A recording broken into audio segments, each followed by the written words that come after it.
आज 5वां दिन है मेरे यहाँ।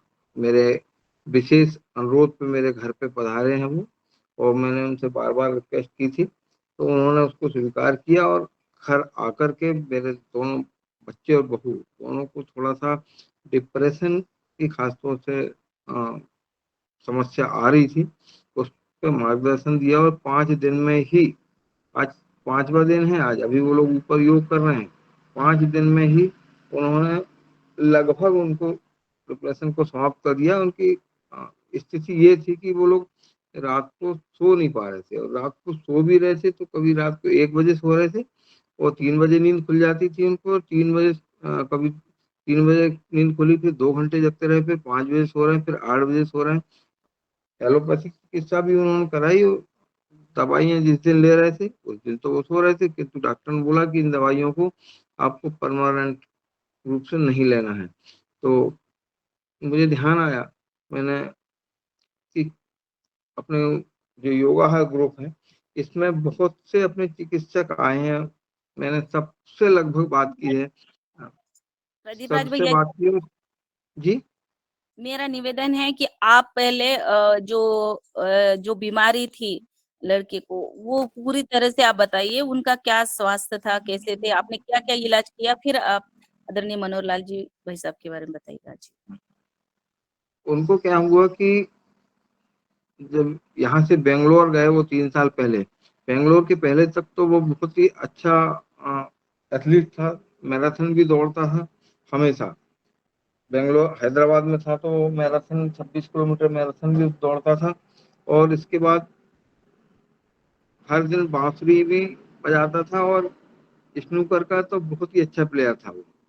किंतु जब वो बेंगलोर गया तो वहाँ की हवा या पानी जैसा भी हो उसको सूट नहीं हुआ, और उसके बाद उसका स्वास्थ्य निरंतर गिरते रहा। तो स्वास्थ्य गिरने से वो एकदम 6 फीट 5 इंच का लड़का है वो, 6 फीट 5 इंच हाइट है उसकी, तो बहुत दुबला भी हो गया था वो।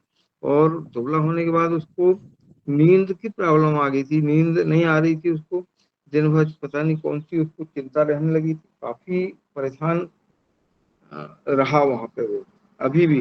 तो हम लोगों ने उसके कई तरह के भ्रम हमारे मन में पैदा हो गए थे कि इसको किसी ने जादू टोना कर दिया है, या किसी ने कुछ इसके खाने में आ रहा है, या यहाँ का कोई पानी ठीक नहीं है।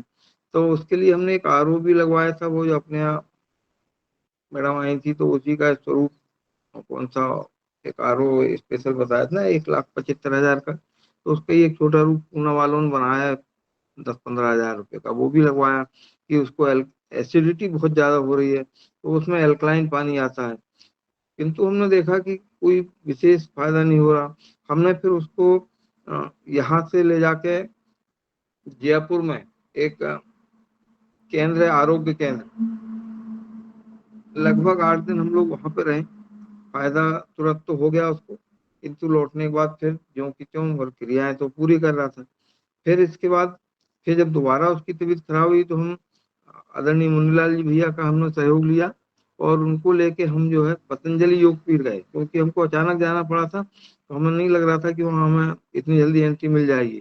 तो योगाहार के हमारे वरिष्ठ भैया मुन्नीलाल जी यादव ने तुरंत फोन पे वहाँ पे हमारी व्यवस्था करा दी थी, और ये हम यदि योगाहार से नहीं जुड़ते तो हम वहाँ बराबर हमारा ट्रीटमेंट नहीं करा पाते। तो उनको लेके हम 10 दिन वहाँ पे भी रहे। वहाँ 10 दिन तो बहुत अच्छे हो गए थे, किंतु 10 दिन बाद लौट के जब आए तो फिर अब 15-20 दिन महीने भर ठीक रहते हैं। उनने जो योगाहार का क्रम बताया था वो भी कर रहा है वो, 2-2 घंटे प्राणायाम भी कर रहा है, सब कुछ कर रहा है, मगर कोई फायदा नहीं हो रहा था उसको। फिर उसके बाद 1 साल बाद हम उसको भोपाल आरोग्य केंद्र में भी लेके गए, 6 दिन वहां भी ट्रीटमेंट कराया। अभी हमारे इसमें जितने भी चिकित्सक आए, किसी से भी उसको मतलब ऐसा नहीं हुआ कि फायदा नहीं हुआ। किंतु फायदा होने के बाद जब देखते हैं बाद में कि महीने भर 2 महीने के बाद फिर क्यों की तो हो जाता है। किंतु इस बार 6 दिन से अच्छा, उसको जो प्रॉब्लम थी, मेन मेन प्रॉब्लम, एक तो उसको खाना नहीं पच रहा था, भूख तो बहुत लग रही थी पर खाना नहीं पच रहा था। इसके बाद एसिडिटी परमानेंटली उसको आ गई थी, एसिडिटी परमानेंटली आने के बाद उसके वीकनेस बहुत आ गई उसको, तो उसने अंकुरित भोजन शुरू किया। उसने भोजन में क्या किया, सबसे पहले सुबह 9 से 12 के बीच में वो 4 प्रकार के फल खा रहा था, जिनकी क्वांटिटी होती थी 1 किलो, और भोजन के पहले लगभग आधा किलो सलाद खा रहा था। तो जब इतना वो खा लेता था तो भोजन उसको मतलब खा ही नहीं पाता था। वो 1 रोटी 2 रोटी खाए, जब 2 रोटी नहीं खाए, और बहुत लंबा तगड़ा शरीर, 6 फीट 5 इंच बड़ा लंबा शरीर होता है उसका, तो उसको वीकनेस बहुत आ गई। फिर वीकनेस आई तो दूसरी प्रॉब्लम आने लगी, नींद बिल्कुल नहीं आ रही थी उसको, और इसकी बीमारी के कारण वो हमेशा स्वस्थ रहा है, बहुत स्पोर्ट्समैन रहा है, तो उसको डिप्रेशन भी ऐसा लग रहा था कि डिप्रेशन में आ गया ये, और बोल रहा था यार अब मेरा पता नहीं मैं बचूंगा कि नहीं बचूंगा, मेरा कुछ क्या होगा। फिर मैंने जो है दादाजी का मेरे को ध्यान आया, मैंने बहुत अपने ग्रुप में जितने भी लोग हैं सबके बारे में चिंतन मनन किया। आदरणीय कुसुम दीदी से मैंने कम से कम 10 बार बात की है। रश्मि झा मैडम जी से मैंने कम से कम 5-6 बार बात की है, और बीकानेर के जो हमारे गौ सेवा वाले भैया आए थे, वो तो एक शादी में, अशोक भैया के शादी में आए थे, तो वो 2 दिन मेरा रुक भी गए थे, तो उनसे भी ट्रीटमेंट कराया। ट्रीटमेंट कराने से निश्चित रूप में फायदा हो रहा था उनको, किंतु वो बहुत क्षणिक मामला था। अभी 5 दिन हुए हैं मनोहर लाल जी सोनी से, फिर मैंने सोचा कि ये उनके बारे में पता किया, तो वो प्राकृतिक चिकित्सक भी हैं, रेकी के मास्टर भी हैं, और मानसिक रूप से ठीक करने के लिए वो मानसिक भी मतलब लेक्चर वगैरह देते हैं। शिक्षक हैं, तो उनको अपने जीवन में वो शिक्षक रहे हैं, तो पूरे जीवन में जब शिक्षक रहे तो उन्होंने शिक्षा को भी शिक्षक बहुत अच्छे से समझा सकता है किसी भी विषय को, और अपने उस विषय के नेचुरोपैथी के तो वो मैं समझता हूँ बहुत ही मास्टर आदमी है। उनका ज्ञान असीमित है, और उसमें से किसको कहाँ उनको ट्रीटमेंट देना है ये भी उनको बहुत अच्छी तरह पता है। तो जब वो आए तो उन्होंने बताया कि भाई आप 2 प्राणायाम करो, और इतनी इतनी देर करो। पहला उन्होंने बोला कि आप कोई भी योग आसन करते हो, जैसे कि हम जो पैर लंबा करके, दोनों पैर लंबा करके नाक को घुटनों से लगाते हैं, या पैर के अंगूठे को छूते हैं, तो वो हम लोगों से नहीं हो पाता है, जो नए लोग हैं उनसे नहीं हो पाता है। उसमें बहुत ज्यादा पैरों पे जो है, देखिए इस तरह से हम करते हैं तो ये हम लोग कर रहे हैं तो आ जाता है, मगर बहुत से लोगों को पैर नहीं छू पाते हैं। तो उन्होंने बताया कि आप जो है इसको बड़े आसानी से कर सकते हो, 3 दिन के अंदर आप जो है इसको सीख लोगे। इसके दो दो उपाय हैं। पहला उपाय ये कि आप पहले 2 दिन उपवास करिए, रसाहार करिए, फिर फल खाइए, तो आपका शरीर लचीला होना शुरू हो जाएगा। या आप जब कर रहे हैं इसको, तो कपालभाति बहुत धीरे धीरे करिए। कपालभाति प्राणायाम जो है मस्तिष्क के विकारों को ठीक करके नस नाड़ियों को ठीक कर देता है। पेट के लिए भी बहुत अच्छा व्यायाम है, आपकी नसें खिंच जाती हैं। तो कपालभाति उन्होंने बोला बहुत तेज नहीं करना, इस तरह से 1 मिनट में 60 बार से ज्यादा स्ट्रोक आपको नहीं लेने हैं कपालभाति में, तो आप कपालभाति का ज्यादा आपको फायदा मिलेगा। फिर उन्होंने दूसरी चीज बताई कि सब लोग समझ लेते हैं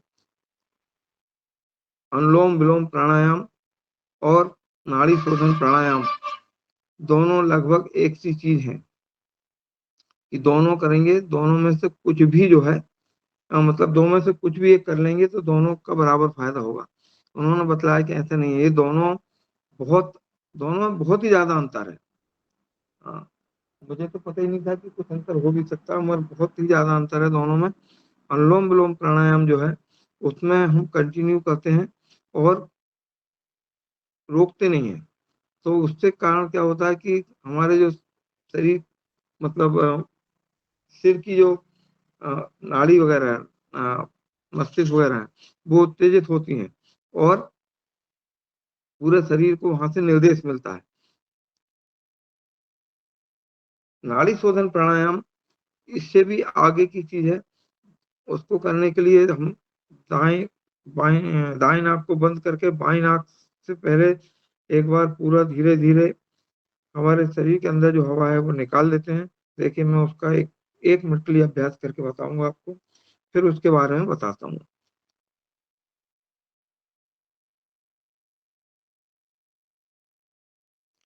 ये मैंने हवा पूरी अपने अंदर की निकाली है। अब इसके 10 सेकंड मुझे रोक के रखना है बाहर। फिर 10 सेकंड के बाद मैं फिर इनटेक करूंगा हवा को।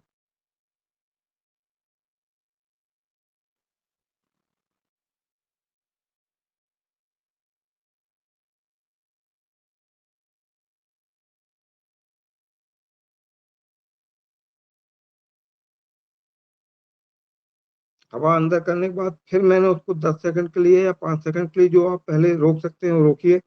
फिर उसको दाहिनी नाक से निकालिए।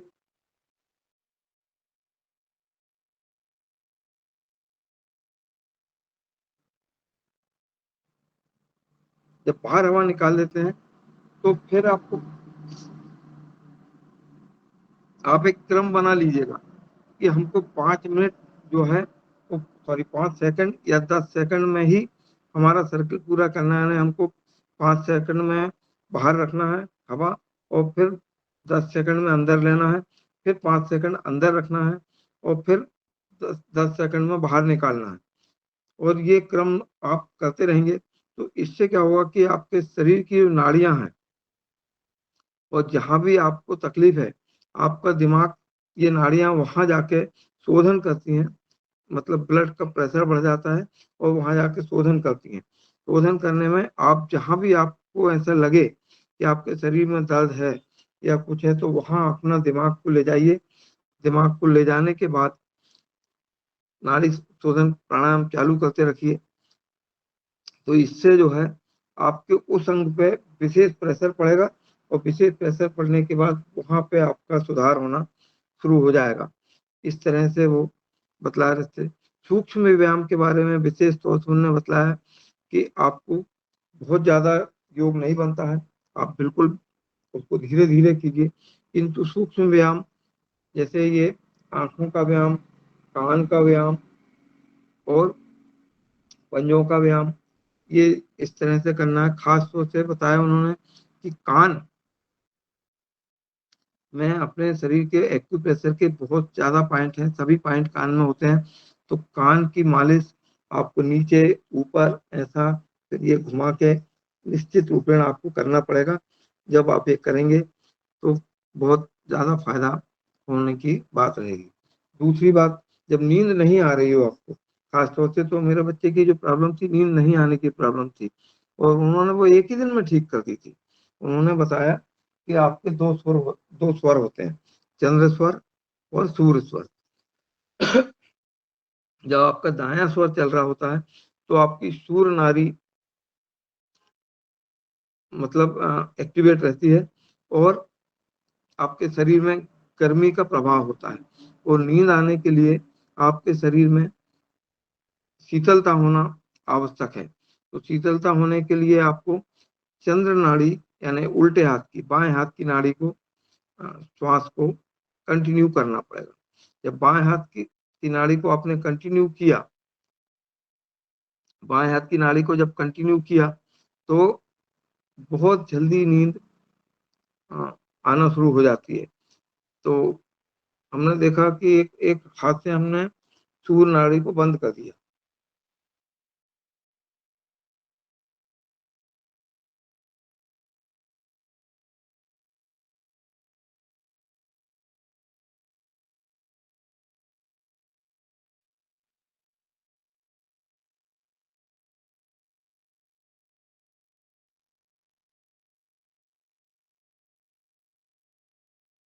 जब कंटिन्यू हमने सूर्य नाड़ी को किया तो हमारे शरीर में शीतलता आना शुरू हुई है, और उसके कारण उन्होंने देखा कि नींद जो है पहले दिन से ही उसको बहुत अच्छी आना शुरू हुई है।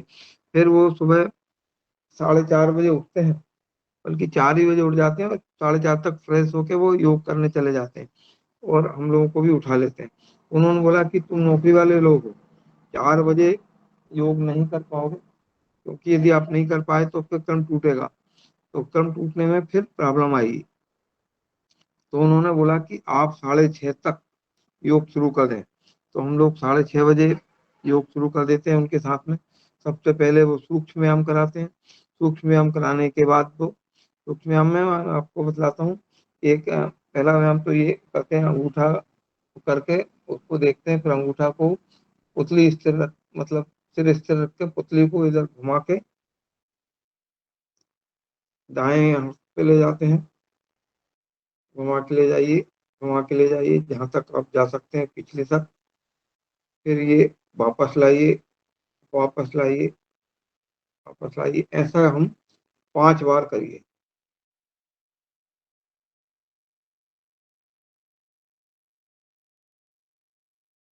और फिर यही व्यायाम आप उल्टे हाथ से कीजिए। सिर को स्थिर रखिए, पुतलियों को घुमाइए, अंगूठा जा रहा है आपको, उसको पुतलियों को घुमाते हुए अंगूठे पे ले जाइए, जहां तक देख सकें आप पीछे तक जाइए। और फिर धीरे धीरे सांस छोड़ते हुए उसको वापस लाइए। जब आप अंगूठे की टिप के ऊपर, इस टिप के ऊपर अपनी दृष्टि फैलाते हैं और जब शुरू करते हैं तो सांस को अंदर लेना है। कोई भी व्यायाम जब करते हैं तो शुरुआत में सांस को अंदर भरिए और जब उसको खत्म करते हैं यानी वापस लाते हैं तो सांस को बाहर छोड़ते जाइए। ये नियम जो है हर योग के साथ में है, ये उन्होंने बता दिया। इसके बाद आंख के ऊपर आंख बंद करके धीरे से मालिश कीजिए, कपाल की मालिश कीजिए, गाल फुलाइए, इस तरह से कीजिए तो ये मस्तिष्क के जितने विकार हैं। दूसरी बात उन्होंने बताइए, सिर्फ 4 प्राणायाम करने के लिए उन्होंने बोला है, कपालभाति, अनुलोम विलोम और ये नाड़ी शोधन और भ्रामरी। विशेष तौर से जो मस्तिष्क के काम करते हैं या हर आदमी जिनका की दिमाग कंसंट्रेट नहीं होता है, उनके लिए भ्रामरी प्राणायाम अति आवश्यक उन्होंने बतलाया है। किंतु उन्होंने एक बात और बतलाई कि प्राणायाम के साथ भी अति नहीं करना है। पहले ज्यादा से ज्यादा आपको कोई भी प्राणायाम 2 मिनट से लेके 5 मिनट तक ही करना है। 5 मिनट के बाद जब आपका सर्कल पूरा हो जाए फिर योग करिए। फिर यदि आपको प्राणायाम करना है तो आप प्राणायाम करिए लगातार।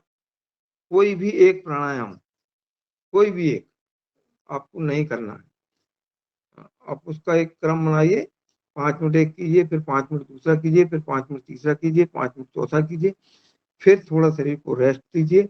रेस्ट देने के बाद यदि आपको आवश्यकता लगे तो आप फिर से प्राणायाम कीजिए, अन्यथा प्राणायाम को आप योग कीजिए, अपने दैनिक कार्यक्रम में कीजिए। और वो मैंने देखा कि वो सिर्फ योग और प्राकृतिक चिकित्सा के मास्टर नहीं है, उनको बहुत सी वन मैन आर्मी जिसको हम बोलते हैं ना, बहुत सी चीजें आती है। वो उनकी पेंटिंग इतनी शानदार पेंटिंग वो करते हैं। उन्होंने बताया कि मैं शिक्षक था पहले, तो मेरी हैंडराइटिंग अच्छी थी, तो मुझे पकड़ा गया कि भाई पुलिस लाइन में कुछ बोर्ड बनने हैं, तो मुझे बोला कि आप बोर्ड बना दो। मैंने बोर्ड बनाया तो इतना बंदा है कि मेरा शिक्षक का काम तो बंद कम हो गया, ये मेरे को चित्रकारिता का काम ज्यादा आ गया। फिर मैंने बोले कोई मैंने सीखा नहीं कहीं से योग करना। बाद में डिग्री लेने के लिए कुछ मैंने योग कहीं जाकर डिग्रियां ली है, तो मैंने देख देख के पढ़ पढ़ के और फिर डिग्री लेके मैंने योग किया। और भोजन के बारे में भी मैंने देखा है कि उनका भोजन बहुत ही संयमित और अच्छा जिसको हम बोल सकते हैं वो है, क्योंकि वो सुबह 9 से 12 के बीच में फल खाते हैं और उसके बाद सिर्फ 2 या 3 चपाती खाते हैं, उसमें दही अनिवार्य रूप से खाते हैं वो। और हम हमारे जैसे सब्जियों में हम बहुत गर्व महसूस करते हैं कि हमारी थाली में 10 तरह की सब्जी हो जाए, 2 तरह का मीठा हो जाए, एक तरह का नमकीन हो जाए। वो इसको एक कतई मना कर देते हैं। मैंने बोला शुरू दिन में जब खाना लेके गया उनके लिए तो उसमें 2 सब्जी और दाल थी, तो उन्होंने दोनों सब्जी को उठा के बाहर रख दिया। बोले आज मेरा खाना सिर्फ दाल से होगा। तो वो बहुत एक तरह का खाना खाते हैं। और एक बात और उन्होंने खास तौर से बात की कि जब वो फल खाते हैं, तो जैसे उन्होंने आम खाया, आम खाने के बाद कम से कम 10 मिनट तक वो दूसरा फल नहीं खाते। मैंने पूछा ऐसा क्यों करते हैं आप? उन्होंने बताया भाई कि ऐसा इसलिए कर रहा हूँ मैं कि जब मैंने आम खाया तो मेरे मस्तिष्क में, मेरे मुंह में और जो सलाइवा है सब जगह आम का स्वाद भरा हुआ है और उसका मैं एंजॉय कर रहा हूँ, उसका मजा ले रहा हूँ। वो आम का स्वाद आम तो खा लिया है, किंतु आम को खाते हुए बार बार महसूस कर रहा हूँ 10 मिनट तक। किंतु मैंने आम के बाद यदि अनार खा लिया तो आम का मैंने जो खाया था उसका मतलब खत्म हो गया, फिर अनार ही अनार का मतलब रह गया। तो उन्होंने विशेष तौर से बोला है कि आप जो भी सलाद बनाए, सलाद में जरूर मिला के आप बनाना है। आज वो सलाद कैसे बनाना है उसके ऊपर भी बोला कि आज चल के हम सब्जी लाएंगे तरह तरह की, और किस तरह से सलाद आप जिस तरह से खाते हो वैसा नहीं खाना है। सलाद को हम किस तरह से बनाएंगे वो आज बतलाएंगे। और प्राणायाम के बारे में, भोजन के बारे में उनका असीमित ज्ञान है। और आज मैं ज्यादा और बोलना मेरे लिए मतलब कुछ है नहीं बोलने के लिए, तो मैं अपनी वाणी को विराम दूंगा। यदि किसी को कुछ पूछना है तो मैं उसके बारे में जरूर बतला दूंगा। और दूसरी बात, अभी 2 मिनट या 5 मिनट बाद जाके वो जो मेरे बच्चों को योग करा रहे हैं, प्राणायाम करा रहे हैं, उनसे आपको मैं थोड़ा सा बात कराने की कोशिश करूंगा। ओम।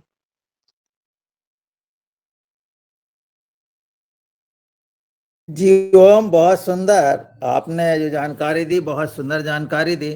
परंतु जब आपको एक बात जो मेरे ने महसूस किया कि आप जब बात हमसे कर रहे हैं और बार बार इधर उधर क्यों देख रहे हैं, ये जो है ना वो डिस्टर्ब हो रहा। आप हम लोगों को थोड़ा सा ये है कि आप ऐसा बार बार देख रहे हैं, बार बार देख रहे हैं, तो जो एक ध्यान जाता है वो ध्यान टूट रहा। तो ये इस पे थोड़ा सा जब आप बात करें तो थोड़ा ध्यान दें। और दूसरी बात, जो चीज आपने बताई वो बहुत सारी, हम लोग हमारे पूरे योगाहार को उससे निश्चित रूप से बहुत प्रेरणा मिलेगी। और नई चीज जो हमारे आदरणीय सोनी जी कर रहे हैं, तो वो तो बहुत बढ़िया है। अब हमारे नर्मदापुरम से एक दिन हम सब लोग आपके यहाँ आना चाहते हैं, तो सोनी जी से बात कर लें कि वो कब हमें समय देंगे, दोपहर बाद या कितने बजे कुछ हो सकता है। तो ऐसा यदि वो हमको समय देते तो हम सब लोग वहाँ, क्योंकि अब हमारे जिले में ही उपस्थित है, तो हम लोग वहाँ आना चाहेंगे, तो आप उनसे बात कर लें। जी हो। ओम, शरद भैया से मेरी बात हुई है, तो आज ही आप शाम के मेरे यहाँ आ जाइए। फिर एक दिन उनको शरद भैया के घर भी रख लेंगे। उन्होंने बोला कि भाई यहाँ जो लोग हैं उनसे मैं भी मिलना चाहता हूँ, तो एक दिन हम प्रोग्राम बना लेंगे, तो उनको सभी के यहाँ पे थोड़ा घुमा भी देंगे। क्योंकि अभी वो आए हैं तो मैंने देखा कि वो कमरे से बाहर निकल ही नहीं रहे, मतलब सुबह से लेकर शाम तक वो मतलब इतने समर्पित भाव से दोनों बच्चों को योग करा रहे हैं। सुबह योग कराते हैं, उनको भोजन कराते हैं साथ में, और शाम को वो 1 घंटे की रेकी देते हैं उनको। फिर शाम को योग कराते हैं, योग योग निद्रा निश्चित रूप में कराते हैं वो। हमें योग निद्रा के बारे में बताना भूल गया। और आप जो बोल रहे थे कि इधर उधर देख रहे थे, मैं बात क्या हो रही थी मुझे कि मैं आपको कुछ तो ये क्रियाएं बता रहा था, इसमें उधर उधर देखना पड़ रहा था। ये जैसे अंगूठा को मैं बता रहा था इस तरह से, तो इस तरह देखना पड़ रहा था। दूसरी बात कि किसी ने एक आवाज दे दिया मुझे नीचे, तो उसके लिए तो मैं क्षमा चाहता हूँ। और योग निद्रा के बारे में थोड़ी सी मैं आपको जानकारी देना चाहूंगा। हालांकि उन्होंने अपने इसमें योग निद्रा काफी कराई है, तो योग निद्रा पर बहुत ही विशेष काम है उनका। और उन्होंने ये बताया कि यदि आप रोज योग निद्रा करेंगे तो उनके पास योग निद्रा दो, मैं तो योग निद्रा वो जितने शब्द बोलते हैं यदि मैं बोलूं तो मुझे 1 महीना तो रटने में ही लगेगा। 30 मिनट बोलते हैं वो लगातार योग निद्रा पे, मतलब कराने कराते टाइम, और फिर एक 45 मिनट भी करते हैं। तो जब वो योग निद्रा कराते हैं और उसमें जो जब संकल्प लेवाते हैं वो कि जब योग निद्रा कर रहे हैं आप और संकल्प लीजिए, और जो आप संकल्प लेते हैं वो आपके जीवन में चरित्र चरितार्थ होने लगता है, ऐसा उन्होंने बतलाया है। तो योग निद्रा जब हम करते हैं तो मैंने देखा कि मैं तो सो ही जाता हूँ उसमें, मुझे तो पसीने से उठाना पड़ता है मुझे। और मैं संकल्प तो अभी तक ले नहीं पाया हूँ उनका कि अभी, किंतु मैंने देखा है कि 4 दिन में पहले मैं शुरू के 10 मिनट में ही सो जा रहा था। जो 40 मिनट की योग 45 मिनट की योग निद्रा करा रहे हैं वो, तो उसमें मैं शुरू के 10 मिनट में ही सो जा रहा था और 45 मिनट बाद में मुझे उठाते थे। मुझे बीच में कुछ पता ही नहीं रहता था कि वो क्या बोल रहे हैं, क्या इंस्ट्रक्शन दे रहे हैं। किंतु कल से मैंने देखा कि मेरा टाइम जो है 10 से 14 या 15 मिनट हो गया अभी। अभी मैं 15 मिनट तक उनके इंस्ट्रक्शन सुन लेता हूँ और फिर सो जाता हूँ। तो यदि योग निद्रा में बराबर कर लेंगे तो उन्होंने ये बताया कि जो बड़े-बड़े संत लोग थे, जैसे आचार्य श्री राम शर्मा जी के बारे में, कि उन्होंने हजारों ग्रंथ लिखे हैं और एक जीवन में हजारों ग्रंथ लिखना बड़ी असंभव सी बात है। तो वो योग निद्रा के द्वारा ही संभव हो सकता है। वो योग निद्रा करेंगे आप और उस समय आपके मन में अपने आप मतलब लिखाता है, यानी विचार आते हैं और वो उनको आपको बोलना पड़ता है। इस तरह के वो मैं बराबर एक्सप्लेन नहीं कर पा रहा हूँ कि जिस तरह से वो बोल रहे थे मुझसे। दूसरी बात, योग निद्रा में संकल्प के बारे में मैंने बतलाई दिया है, किंतु थकान जो शरीर की है वो निश्चित रूप में ऐसा लगता है कि हमने 6 घंटे की नींद ले ली। तो योग निद्रा और भोजन किस तरह से करना है और कब करना, ये विशेष है और उनके बारे में कुछ भी ज्यादा कहना सूरज को दीपक दिखाने के जैसा है। ओम। तो रही बात आने की, तो या तो आज शरद भैया के यहाँ लाएंगे उनके, नहीं आज तो आप लोग मेरे यहाँ पधारे हैं शाम को, तो शाम को हम लोग यहाँ बैठेंगे उनके साथ में, क्योंकि आज उन्होंने बोला कि हाँ यहाँ मार्केट है, तो मैं मार्केट में थोड़ा घूमूंगा, आपको बताऊंगा कि कौन सी सब्जी किस तरह से लेना है, कितनी लेना है और उनको किस तरह से सलाद बनाना है। तो आज तो मेरा, और वो दिन भर तो बच्चों के साथ रहते हैं, पूरे सुबह 5 बजे से लेके रात के 9 बजे तक कोई आदमी कितने डिवोटी होके, यानी कितनी लगनता से किसी दूसरे के लिए काम करे, ये एक बहुत बड़ा उदाहरण है। मतलब मैं भी जब किसी के यहाँ जाता हूँ ना, तो 1 घंटे काम करने के बाद मेरे को लगता है यार कि मैं क्यों करूं, और मेरे से बनता भी नहीं है कि मैं ज्यादा 1 घंटे से काम करूं। किंतु मैं ये देख रहा हूँ कि सुबह 4:30 बजे उठ रहे हैं और रात के 9 बजे सोने तक वो दोनों कमरे से बाहर ही नहीं निकल रहे हैं। ऊपर छत पे जाके योग करते हैं 6 बजे, 5:30 बजे से लेके 8:30 बजे तक धूप हो जाती है। उसके बाद आके आधा घंटा आराम करते हैं, आधा घंटे के बाद 9 से 10 बजे तक योग निद्रा का टाइम हो जाता है। उसके बाद फिर वो सलाद खाने के बाद आधा घंटा आराम करते हैं, प्राणायाम कराएंगे। 12 बजे तक भोजन उनको देने के बाद वो 2 घंटे आराम करते हैं। 2 घंटे के बाद 2 बजे फिर उठ जाते हैं वो। फिर वो उस समय मैं नहीं होता हूँ, क्योंकि मैं अपने दूसरे कार्यों में लग जाता हूँ। मैं उसके लिए तो मुझे खुद शर्मिंदगी महसूस होती है, मगर पूरे घर के लोग एक साथ नहीं काम कर पाते हैं, तो मैं अपने काम में लग गया। मैंने दोपहर का सेशन उनका नहीं किया और उन्होंने मुझे रेकी के लिए मना भी किया कि आपको रेकी की कोई आवश्यकता नहीं है। और रेकी यहाँ सामने तो दे ही रहे हैं। वो बोल रहे थे कि मैं अपने स्थान से बैठ के कलकत्ता या बेंगलोर जहाँ भी होगे वहां भी रेकी करूंगा, फायदा निश्चित रूप में लगेगा। और शाम तक वो कमरे से बाहर ही नहीं निकले हैं वो अभी 4 दिन। तो जी ओम। तो मैं अभी आपको उनके पास लेके चल रहा हूँ और 2 मिनट या 3 मिनट वो अपनी बात आपके सामने रखेंगे और इसके बाद हम लोग इसी विषय पे चर्चा आगे करते रहेंगे।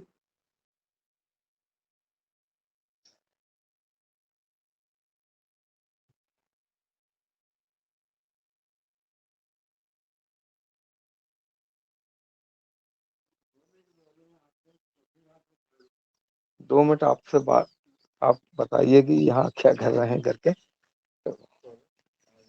योगा कार्यक्रम है। बोलिए। हाँ, ओम जय श्री राम। जय श्री राम। हरि ओम श्री राम। दादाजी। जय जी श्री राम। ओम जी ओम। हरि ओम जी ओम। हरि जय ओम। श्री राम। जय श्री राम। और हो रहा योग? जय हो जय हो जय हो महान पुरुष, इस युग के अरे महान पुरुष,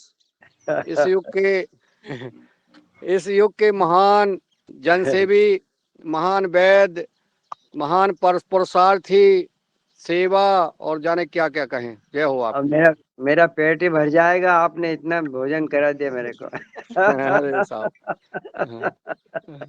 नर्मदापुरम की धरती पे स्वागत, वंदन, अभिनंदन। क्या बात है। ये स्वागत है आपका, जी। अच्छी बात है। नर्मदा की नगरी में स्वागत। आज हाँ बोलो बोलो। जी नहीं, बहुत दिनों के बाद हमारे दादाजी को चेहरा दिख रहा है, बढ़िया आनंद प्रसन्नित चेहरा दिख रहा है, तो अच्छा लग रहा है जी अरे दादाजी। आप लोगों को सामने आते ही मेरा चेहरा प्रसन्न हो जाता है।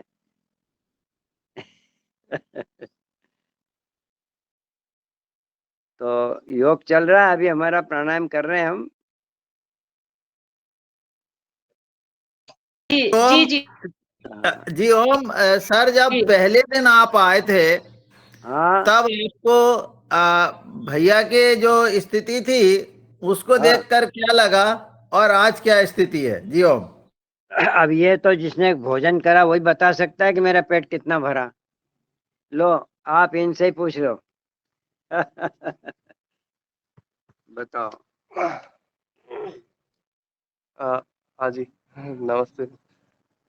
फायदा मुझे काफी नमस्ते। लगा है, मतलब फायदा काफी लगा है, क्योंकि मतलब थोड़ा सा वीकनेस वगैरह थी, तो वीकनेस वगैरह अब नहीं है, और सर दर्द जो हो रहा था वो नहीं है। तो हम लोग काफी चीजें कर रहे हैं, 3-4 चीजें करते हैं एक दिन में। तो सुबह सुबह योग करते हैं, फिर ध्यान भी करते हैं बीच में, और ऐसी कई क्रियाएं हम बीच में करते हैं। तो काफी फायदा पहुंचा है उस चीज़ों से मुझे। तो हम दोनों को एक्चुअली काफी फायदा पहुंचा, मैं और मेरी पत्नी दोनों आए हैं। दोनों को ये परेशानी हो रही थी, और हमें 3-4 दिन हो गया ये करते हुए। काफी काफी फायदा पहुंचा है। तो अभी तो हम लोग काफी ज्ञान ले रहे हैं दादाजी से, कैसा कैसा क्या क्या करना है, और कब कब कैसा कैसा करना है, ताकि हम जब दूर चले जाएं तो फिर तब भी हम इसको इस्तेमाल कर सकें, तो इसलिए। जी ओम जी ओम। लो इनको इनको भी सुना दो। ये मेरी पुत्र वधू हैं, ये अपने अनुभव सुनाएंगी आप लोगों को। जी नमस्ते। नाम बोलो अपना। जी मेरा नाम ओम। अमूल्य जी, मेरा नाम अमूल्य है। मैं अभी 4 दिन से हम लोग दादाजी के चरण में हैं। बहुत ज़्यादा फ़ायदा मिल रहा है योग करके सुबह से। हम लोग इतनी जल्दी तो उठते भी नहीं थे, जितनी जल्दी तो दादाजी योग करवाने लगते हैं हमें। और रेकी दे रहे हैं दादाजी और योग निद्रा करवा रहे हैं। का सारी चीज़ों से बहुत फ़ायदे मिल रहे हैं हमें। कि आप लोगों का पहले विचार होगा कि भाई सबसे पहले तो कोई भी व्यक्ति एलोपैथी में जाता है तो जी, जी। निश्चित रूप से जो भी व्यक्ति पहले बीमार होता है वो एलोपैथी में ही जाता है। जी, तो जी। आपने एलोपैथी का इलाज लगभग कितने दिन किया? जी ओम। एलोपैथी का इलाज तो हम करीब 2 ढाई साल से कर रहे थे वैसे तो। बट पापा जी के उससे योग में ज़्यादा हमारा ध्यान था कि योग से और नेचुरोपैथी से जल्दी ठीक हो जाएँ, तो एलोपैथी में ज़्यादा नहीं गए हम लोग। बट पापा जी हमको नेचुरोपैथी में ज़्यादा करवाते थे। बट अब जो 3 महीने से जो नींद की दिक्कत हो रही थी, वो बहुत कम हो गई है अब। अब ऐसा नहीं हो रहा है कि दिक्कतें आ रही हैं नींद करने में, यहाँ पे बिल्कुल आराम से नींद आ जाती है रात में। जी ओम जी ओम। अब सदन से मेरा निवेदन है कि जो भी दादाजी से या ये भैया से या दुल्हन से जो प्रश्न पूछना चाहते हैं वो निश्चित रूप से पूछें, तो हम लोगों को और फायदा होगा। तो सदन में हैंड रेज करें और प्रश्न पूछें। जी ओम।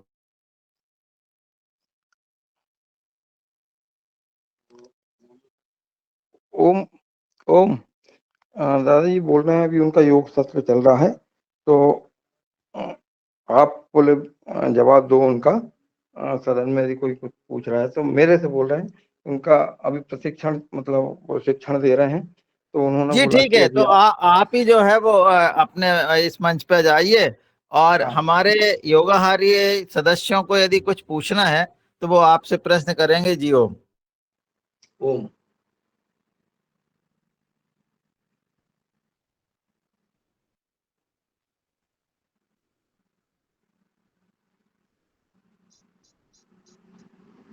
आदरणीय, प्रश्न अभी तक किसी का हैंड राइज नहीं है।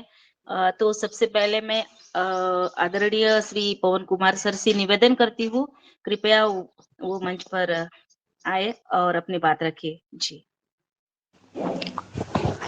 जी, धन्यवाद।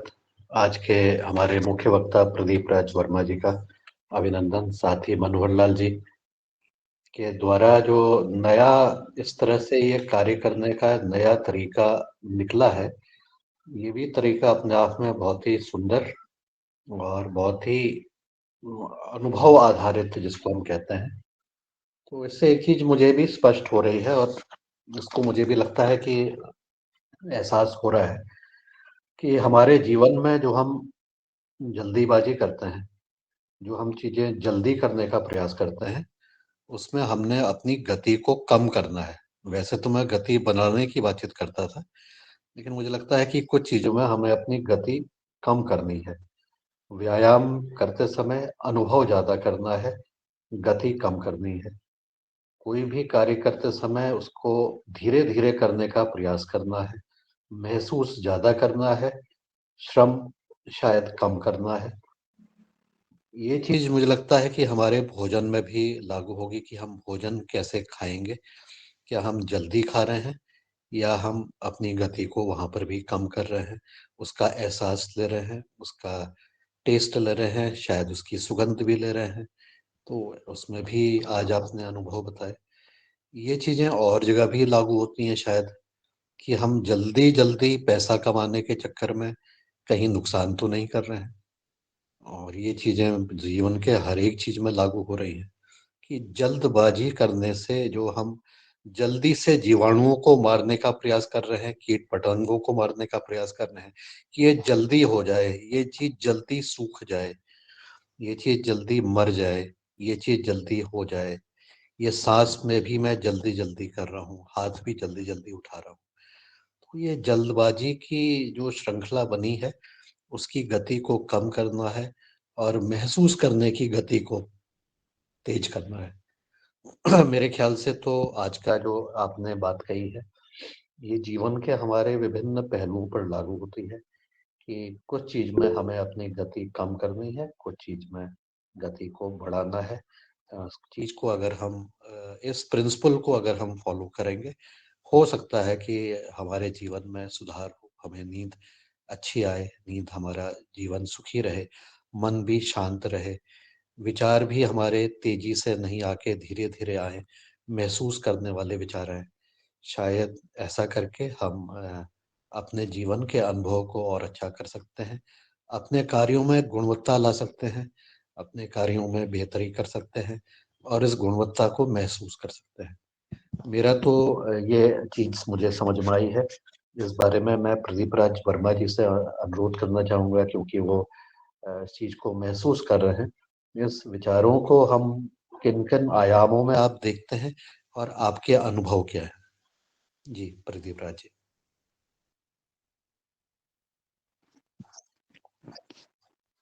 सर मैं एक्चुअली कुछ समझ नहीं पाया, आपने क्या, फिर से एक बार बोलिएगा।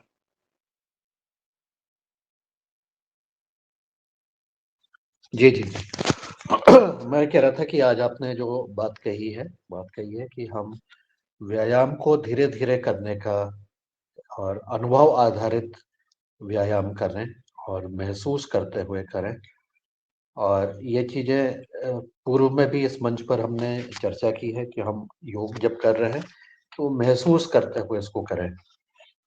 कई बार हमारे ने कहा कि मैं व्यायाम ज्यादा करूं, मैं योग को कम कर रहा हूं, ऐसा भी टिप्पणी इस मंच पर आई थी।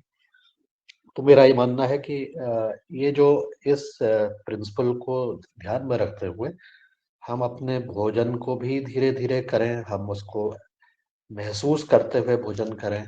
एक टाइम पर कुछ मिनटों के लिए एक ही तरह के फल को महसूस करें और उसको देखें। और उसके कई चीज़ों को मिक्सचर नहीं करें।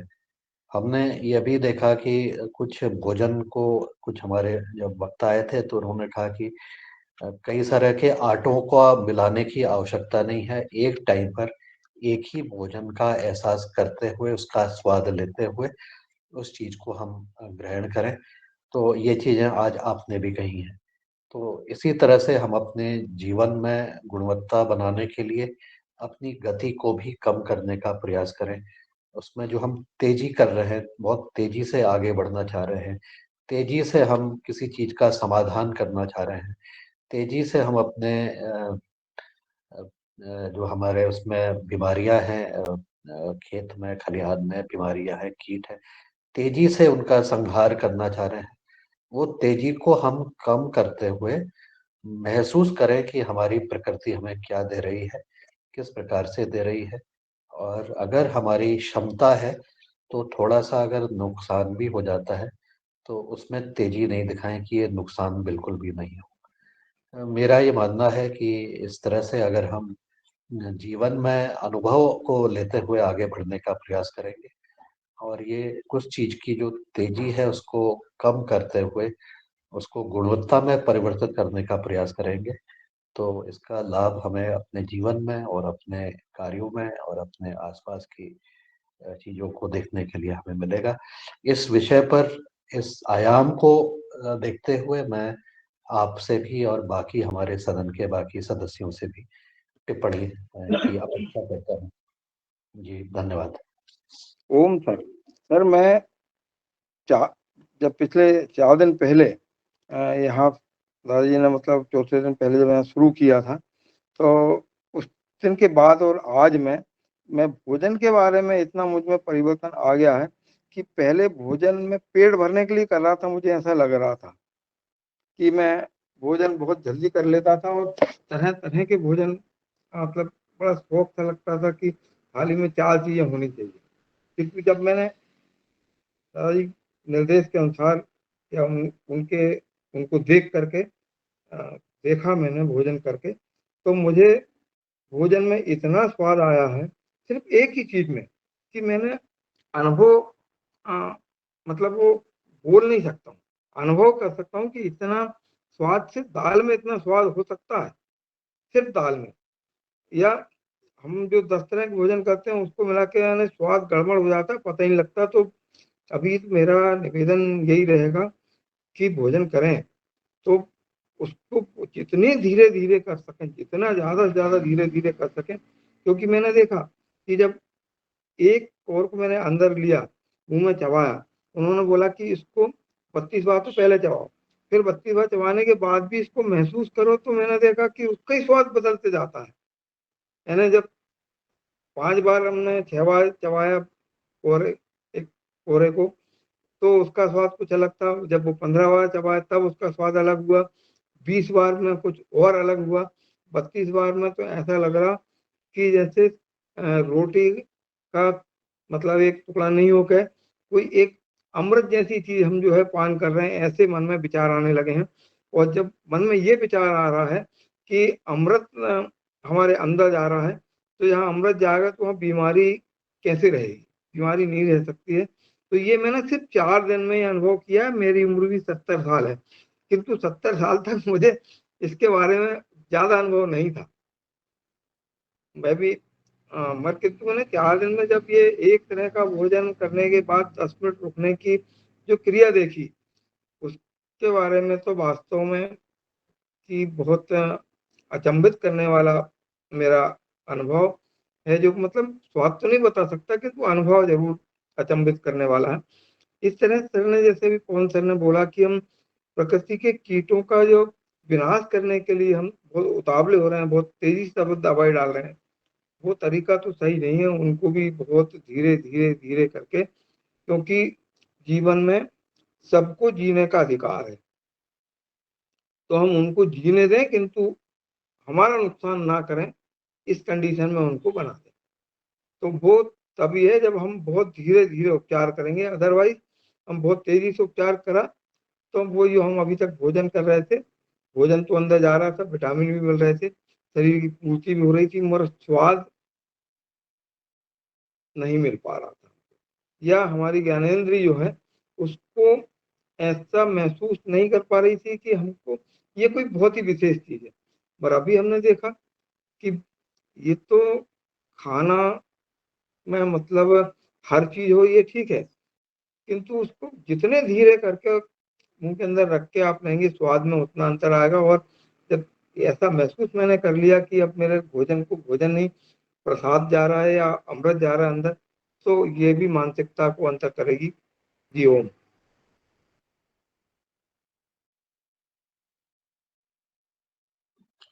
जी बहुत बहुत धन्यवाद प्रदीप राज जी। और मैं आपके माध्यम से मनोहर लाल सोनी जी को भी अभिनंदन, उनके चरणों में भी प्रणाम हमारे योगाहार के सभी सदस्यों की ओर से, क्योंकि उन्होंने आज आपके परिवार के साथ मिलकर के जो समय दिया है उसके लिए जितनी भी बातें की जाए उतनी भी कम है।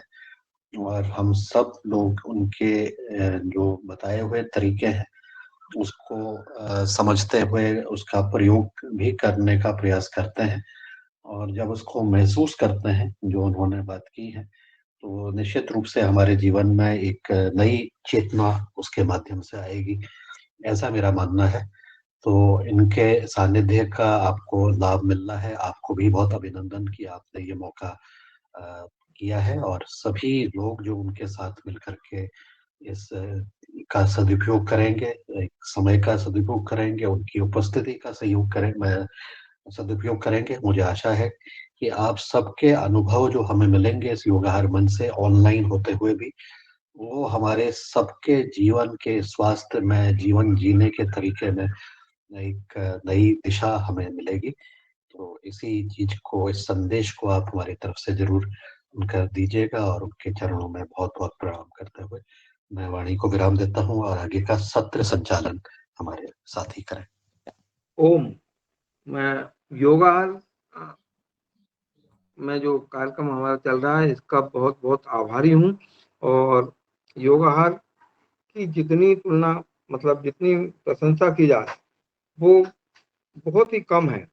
जितनी भी ज्यादा हम प्रशंसा करेंगे वो योगाहार उससे भी ज्यादा प्रशंसा का कारण है। मतलब मैं योगाहार जब से मैं जुड़ा हूँ, तो जैसे दैनिक जीवन के जो कार्य होते हैं, भोजन करना, सोना, इसी तरह से, और नहाना धोना, फ्रेश होना, ये बहुत अति आवश्यक है, इनके बिना काम नहीं चल सकता। इसी तरह से मैंने अपने जीवन में योगाहार को अपना लिया। योगाहार किसी कारणवश कभी नहीं मैं ज्वाइन कर पाता हूँ, तो मुझे ऐसा लगता है कि जीवन में एक बड़ी कमी आज के दिन कोई कमी रह गई है।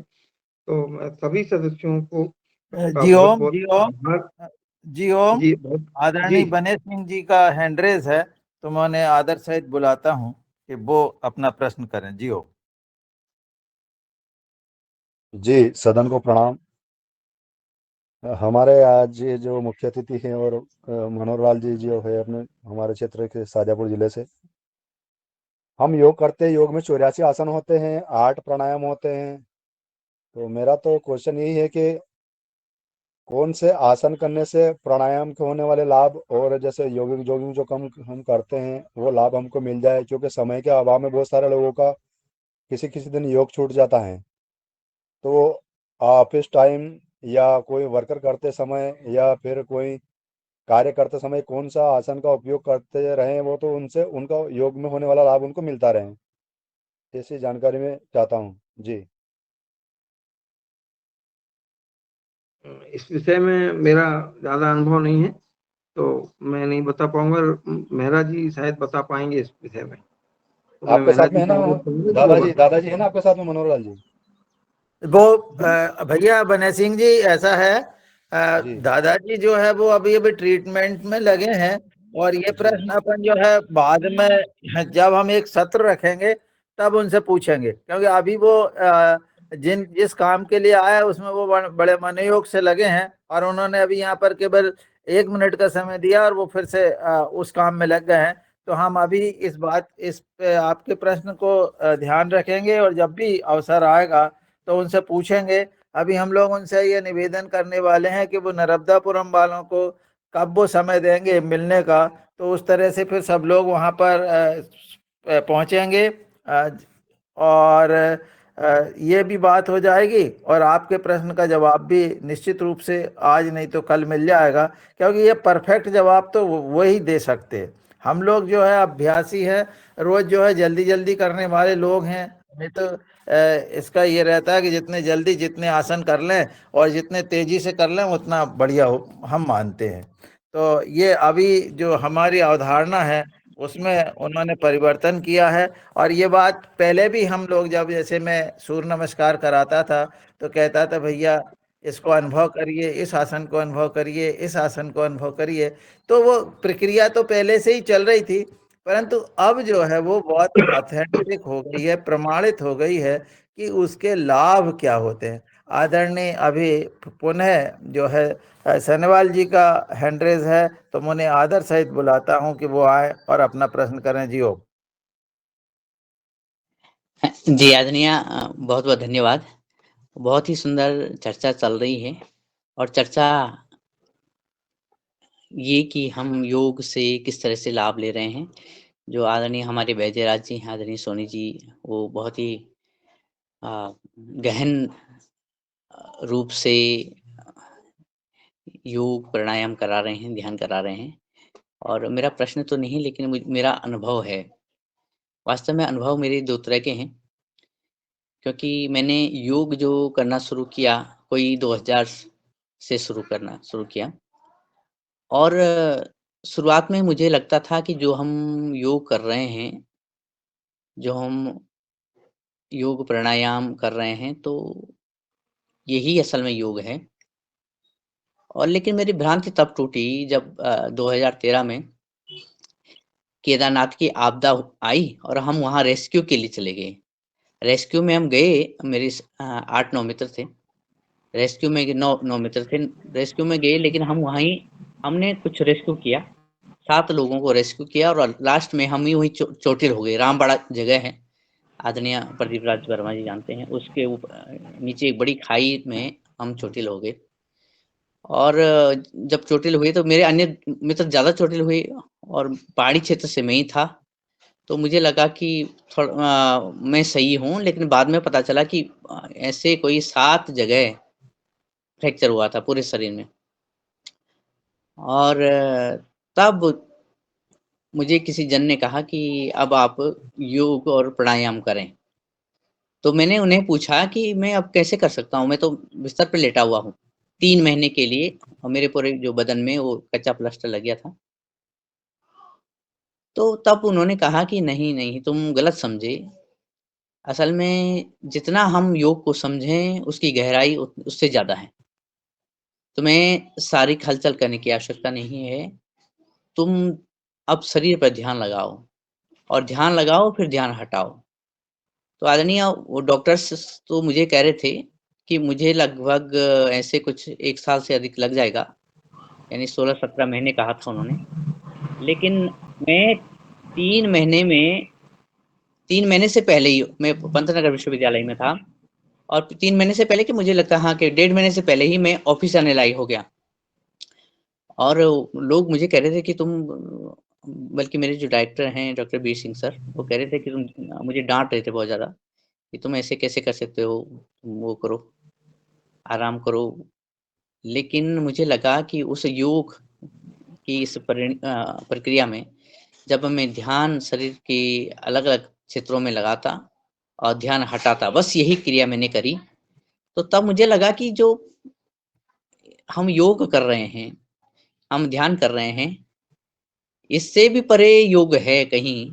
और ये ध्यान की प्रक्रिया से आगे जो गुजरते हुए आदरणीय सोनी जी हमें कराते हैं और ये योग निद्रा से जब मुझे ध्यान आता है कि ये बड़ी ही कोई करामाती चीज़ है, तब हम अलग दुनिया में प्रवेश करते हैं। तब मुझे याद आता है कि कई योगी जन, आदरणीय पूज्य स्वामी जी ने तो पूरे विश्व में योग का प्रसार कर दिया, लेकिन उसका उपभोग, उसका सदुपयोग करना अब हमारी जिम्मेदारी भी है और हमारा कर्तव्य भी है। तो तब लगा कि कई योगी जन जो कि हलचल ही नहीं होते थे, वो स्थिर हो जाते थे, तो उनको योगी कहा गया। और उन्होंने बैठे-बैठे बिना किसी अपनी भृकुटी ताने हुए या आँखें झपकाए हुए भी बड़े-बड़े कार्य कर दिए। तब मुझे थोड़ा ह हास्य पैदा होता था मन में। मुझे लगता था कि ये थोड़ा हँसी-मज़ाक वाली ही बात होगी कि ऐसे हो सकता है, लेकिन बाद में मुझे ध्यान आया कि ये हो सकता है। तो ये आदरणीय सोनी जी जो हमें योगी राज के रूप में मिले हैं, वैद्य राज्य के रूप में मिले हैं, ये वास्तव में इनके जो ज्ञान का हम जितना भी उपयोग सदुपयोग कर पाएँगे, हम और हमारे योगी और मजबूती से आगे बढ़ पाएँगे। ऐसी मेरी शुभकामनाएँ भी हैं, ऐसे मेरे विचार भी हैं और ऐसे मुझे अनुभव भी प्राप्त हो रहा है। मैं धन्यवाद करता हूँ आज का प्रदीप राज वर्मा जी का और आदरणीय गुरु जी का, मेरा जी का प्रणाम। ओम। जी ओम, बहुत सुंदर सर आपने जो अनुभव बताए, निश्चित रूप से ये अनुभव जो है बहुत ही हमारे साथियों के लिए उपयोगी होंगे। ये ऐसा ही क्या हुआ, मेरे एक मित्र थे फूलचंद जी नथेला, जो हमारे नर्मदापुरम के थे, और उनका एक्सीडेंट हुआ। एक्सीडेंट होने के बाद उनकी जो रीढ़ की हड्डी है उसमें ये सारी परेशानी आ गई, और वो इंदौर गए। इंदौर में उनसे कहा गया कि ऑपरेशन होगा और ऑपरेशन की कोई गारंटी नहीं लेंगे। तब उन्होंने, सर वो आए तो हमको मालूम नहीं था। दूसरे मित्र ने कहा गया नथेला जी का एक्सीडेंट हुआ, आप उनके घर चले जाओ और किसी काम वाली को वहां पर लगवा दीजिए। तो मैं उनके पास पहुंचा और मैंने देखा कि नथेला जी की स्थिति एक, वो करवट भी नहीं बदल पा रहे। पर मैंने कहा यार इसमें क्या कर सकते हैं। तो मैंने कहा देखो नथेला जी, तुम थोड़ा थोड़ा गहरी लंबी सांस लो और छोड़ो, कुछ मत करो, गहरी लंबी सांस लो और छोड़ो। अरे कि भैया मेरे कुछ नहीं बनता। तो मैंने कहा देखो अभी तुम्हारी सांस तो चल रही है, अभी आप जिंदे तो हो, मरे तो नहीं हो, ये सांस लेने में कौन सी परेशानी आ रही है। तो मजाक में ये कहा। तो हमने कहा अभी तो आपकी सांस है तो इसको तो आप लंबी कर सकते। सर मतलब अकल्पनीय फायदा हुआ उनको, और वो इतने अच्छे हो गए, इतने अच्छे हो गए कि जो आदमी करवट नहीं बदल सकता था, जिनको वहीं बेड पे जो है बाथरूम करवा रहे थे, लेटरिन करवा रहे थे, वो आदमी तिबल तिबल अपनी गाड़ी चलाने लगा और इतना बढ़िया जीवन उसने उनके बाद में जिया। कोरोना में खैर वो चले गए, परंतु वो एक मेरे को इतना आत्मविश्वास देके गए कि योग के संबंध में मैं उन, जब वो अच्छे हुए तो मैंने बहुत सारे लोगों को ये बात बताई और बहुत सारे लोगों ने प्रेरणा लेकर के नर्मदापुरम में उससे लाभ उठाया। तो निश्चित रूप से हम जो है योग को अभी हम जो कर रहे हैं उसको योग ने आसन नहीं मान के हम कसरत के रूप में कर रहे हैं। और ये कसरत जो है वो शरीर को जो है मजबूत कर सकता है, हमारी मांसपेशियों को कड़ा कर सकता है, हमारी हड्डियों को कर सकता है, परंतु जो आंतरिक सामर्थ्य लाता है वो तो वही क्रिया है जो हम ध्यान में या बहुत धीरे धीरे जिसको करते हैं, गहरी लंबी सांस लेना और छोड़ना, ये निश्चित रूप से फायदेमंद होता है। ये ऐसा मेरा भी अनुभव, जब आपने कहा तो मुझे भी ये बताने का सौभाग्य मिला।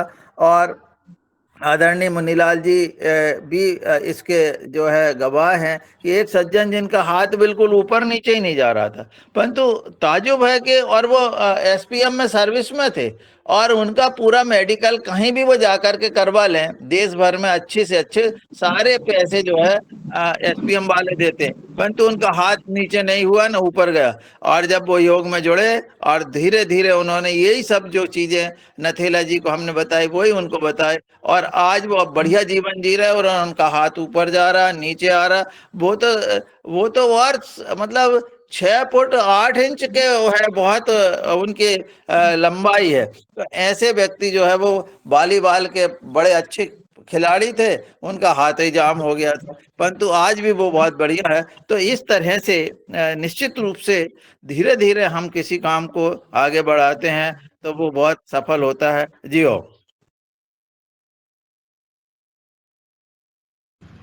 जी, बहुत बहुत साधुवाद आदरणीय रविशंकर मेहरा जी। और आपने जो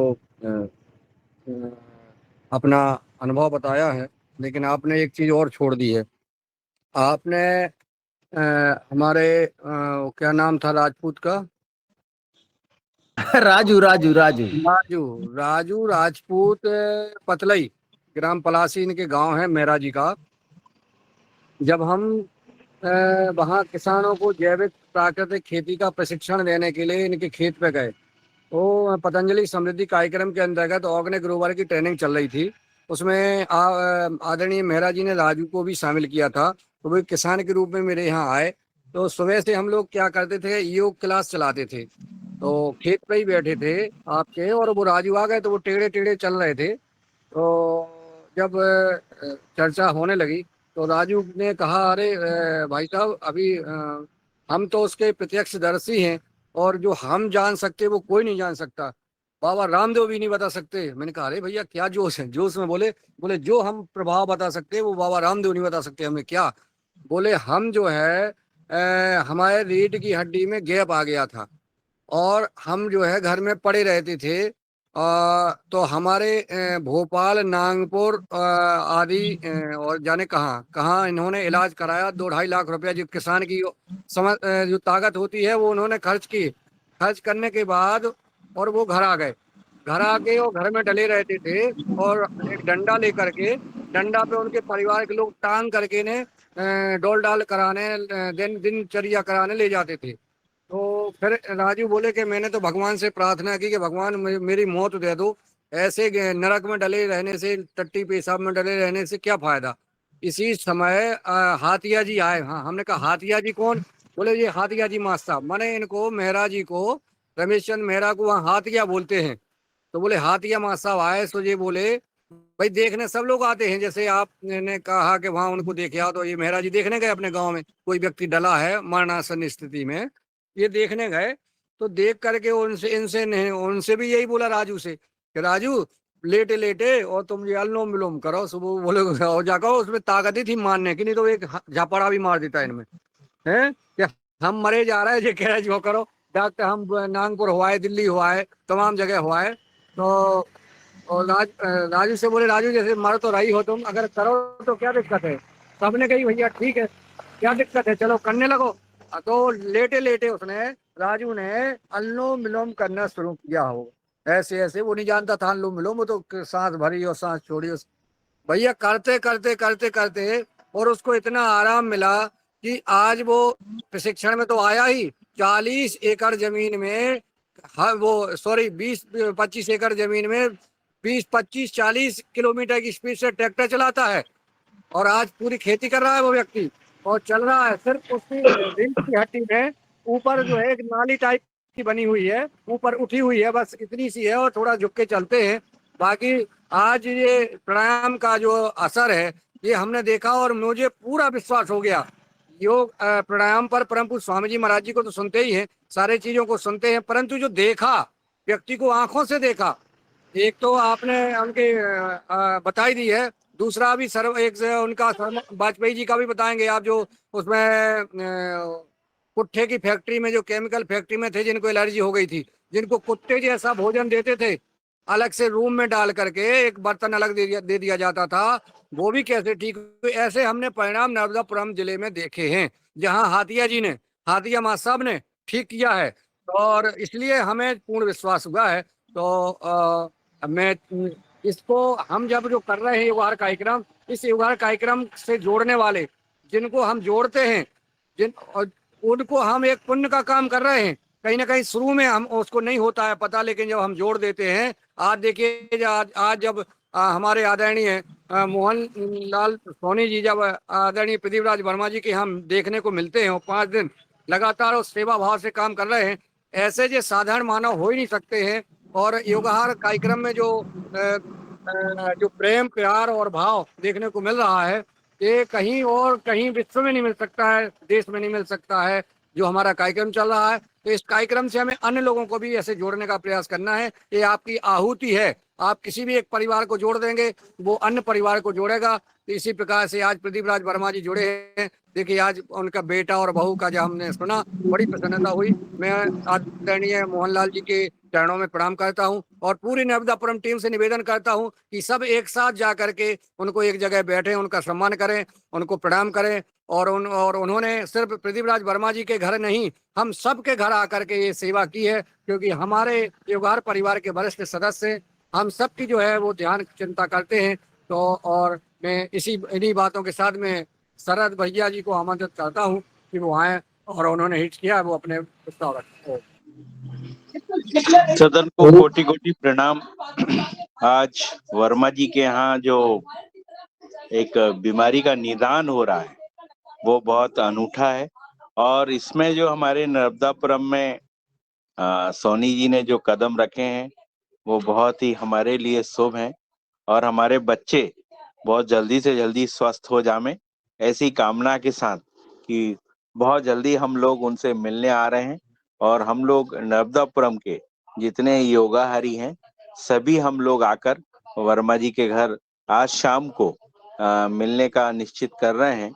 और जितने भी योगाहारी नर्मदापुरम के हैं सभी हम लोग जाएंगे, और उसका जो एक वीडियो है वो भी योगाहार के लिए जारी करेंगे। आज का कार्यक्रम बहुत ही अच्छा रहा। और आज मुन्नीलाल सर जी ने जो रमेश दादू के खेत में जो ट्रेनिंग बताई उसमें मैं भी था। वहाँ हमें गो आधारित खेती के विषय में उन्होंने बहुत अच्छी चीजें बताई थी, और वहाँ पे जो राजू भैया को लाभ प्राप्त हुआ था उसे हमने भी अनुभव किया। वो भी मेरे घर पर आए थे और उन्होंने बताया कि दादू के बदौलत आज मैं फिर से गाड़ी चलाने लगा हूँ। जी ओम प्रणाम। ओम सदन को सादर प्रणाम। मैं अपना अनुभव भी एक मतलब प्राणायाम के बारे में मेरा अपना एक अनुभव है वो भी शेयर करना चाह रहा हूँ। तो सदन की अनुमति है तो मैं ये बोल रहा हूँ कि जी है, बोलिए।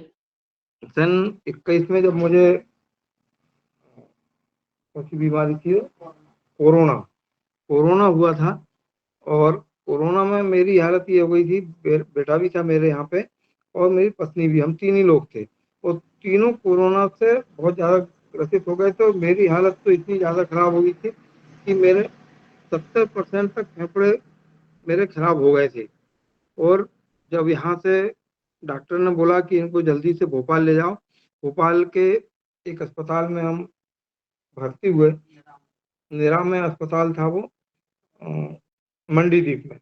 तो जो उन्होंने बोला कि जो पहला अस्पताल मिले आप वहां जाना, तो पहला अस्पताल भोपाल में हमको मंडीदीप में निरा में मिला, और भगवान की ऐसी कृपा हुई कि हमको उसमें बेड भी मिल गया। उस समय बेड नहीं मिलता था।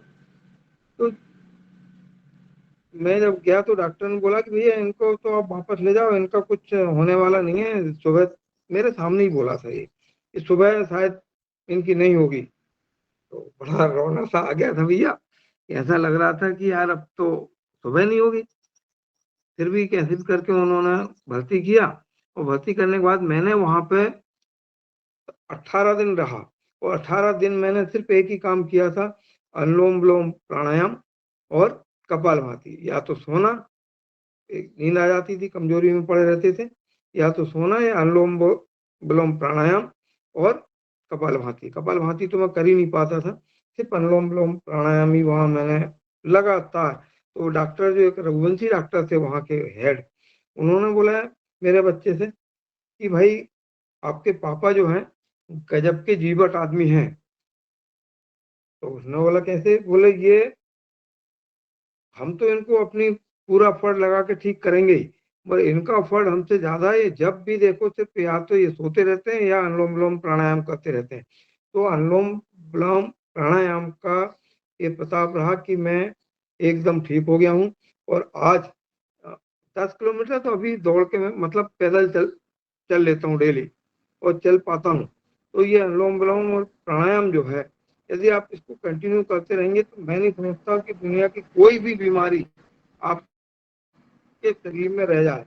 बस ये है कि आप उसको अपने जीवन का अंग बना लें। नहा रहे हैं तो कर रहे हैं, सो रहे हैं तो भी कर रहे हैं बिस्तर पे। इस तरह से आप करते रहेंगे तो मैं समझता हूँ कि बहुत फायदेमंद रहेगा। और मेरा अपना अनुभव है कि मेरे को जो जीवन दिया है, मैं दो ही चीज बोलता हूँ कि मेरा बच्चा श्रवण कुमार है, श्रवण कुमार बन के उसने मुझे वापस लाया, और अनुलोम विलोम ने मुझे मतलब प्राणायाम ने मुझे वापस लाया। डॉक्टर का श्रेय तो मैं तीसरे नंबर पर देता हूँ, जिन डॉक्टरों ने मेरा इलाज किया उनको। मेरी पत्नी 24 घंटे मेरे साथ बैठी, वो खुद उनको स्ट्रोक पड़ गया दिमाग का, वो खुद भर्ती हो गई, उनका खुद ऑपरेशन की नौबत आ गई, मगर वो भी अनुलोम विलोम इतना ज्यादा करती हैं अभी भी, और अभी स्वस्थ हैं वो। बहुत अच्छे से प्राणायाम ने हमारे परिवार को अपनाया है और हम सब लोग स्वस्थ हैं। ओम। जी, बहुत बहुत साधुवाद आदरणीय प्रदीप राज वर्मा जी। और आज चूंकि अब समय हो गया है, बहुत सुकून मिल रहा है, बहुत अच्छा लग रहा है कि आज हमारे जो है आदरणीय सोनी जी आपके यहाँ घर पर आकर के और बेटे और बहू को जो उन्होंने पुरुषार्थ कर रहे हैं, उनके पुरुषार्थ को नमन बंदन। कई गुना प्रकृति का ऐसा नियम है कि कई गुना वापस होता है। योगाहार के जो आपने कोरोना काल की बात कही है, कोरोना काल का मैंने बहुत कुछ देखा है और बहुत कुछ सहा है। मैंने अपने आंखों देखा बिना मौत के मरते व्यक्तियों को देखा है, जिनकी बिल्कुल ठीक होने वाले व्यक्तियों को भी अस्पताल में धकेल दिया गया है और वहां पर उनकी मौत हो गई। मौत इसलिए कि उनको कुछ हुए में कुछ दिया ही नहीं गया, वो तो अपने मरने तक को छोड़ दिया गया कि कब ये मरेगा और कब, जैसे आपको ही बोला कि इनको सुबह तक जो है सब हो जाएगा, काम खत्म हो जाएगा। मतलब देखो आप, ऐसी स्थिति में जो है जब योगाहार कार्यक्रम में हम अपन योग करने लगे तो हमने माननीय शिवराज सिंह चौहान जी को, अपने मध्य प्रदेश के मुख्यमंत्री जी को ट्वीट किया कि अगर इन आदमियों को बचाना है तो इनको घर में ही रहने दो, घर में ही क्वारंटाइन करो और इनको योग प्राणायाम आसन व्यायाम कराएं, और अगर संभव हो सके तो उनको हमारे योगाहार कार्यक्रम से जोड़ दिया जाए, हम लोग उनको योग कराएंगे और ये ठीक हो जाएंगे। नहीं तो 90 और 95% व्यक्ति की मौत हो रही है। माननीय शिवराज सिंह चौहान जी का मैं धन्यवाद देता हूं, उन्होंने योग से निरोग कार्यक्रम उन्होंने संचालित किया। सभी जितने भी मध्य प्रदेश में वो जिनकी रिपोर्ट जो है कोरोना पॉजिटिव नेगेटिव जो भी आती थी, पॉजिटिव आती थी, उनको तुरंत जो है उनके व्हाट्सएप नंबर योग शिक्षकों को दे दिए जाते थे। जितने भी योग शिक्षक थे उनका चयन किया गया और सब ने जो है 10-10 मरीजों को योग कराया, उनसे संवाद किया और वो ठीक हुए। और कम से कम शिवराज सिंह चौहान जी ने पतंजलि योगपीठ पहुंच करके और उन्होंने कहा कि मैंने पतंजलि योगपीठ के माध्यम से 2.5 लाख मध्य प्रदेश के रोगियों को प्राण बचा पाए और वो योग की वजह से। तो ऐसा जो है हमारा जो योगाहार कार्यक्रम है, इसकी कोई अभी हम सबको नहीं दिख रहा है, लेकिन इसका प्रभाव बहुत हो रहा है, बहुत हो रहा है। और जो इसमें सहयोग कर रहे हैं, सहभागी बन रहे हैं, वो भी अपने आप को ये समझें कि हम बहुत बड़ा पुण्य कर रहे हैं। अगर आप भजन नहीं कर पाते हैं, आप जाप नहीं कर पाते, आप यज्ञ नहीं कर पाते, आप कोई भी कुछ नहीं कर पाते पूजा पाठ, तो ये सबसे बड़ी पूजा यही हो रही है, कर्म ही पूजा है जो आप सब लोग कर रहे हैं, आप लोग करते रहें। और मैं आज इस कार्यक्रम को यहीं विराम दे करके और मैं चाहूंगा कि आदरणीय रंजना जी सबका आभार करें और समापन करें बिना समय लेते हुए। जी जी जी आदरणीय कार्यक्रम धन्यवाद। समाप्ति की ओर है और मैं पूरी योगाहार टीम का हार्दिक अभिनंदन और स्वागत करता हूं, अभिनंदन करता हूं। और हमारे सबसे युवा साथी 84 साल के श्री मनोहर लाल जी सोनी फिर आ गए हैं, उनको प्रणाम करते हुए सबको सादर वंदन अभिनंदन। जी जी आदरणीय मुनियालाल भैया जी धन्यवाद। और आदरणीय प्रदीप राज भैया अपना माइक थोड़ा सा बंद कर दीजिए।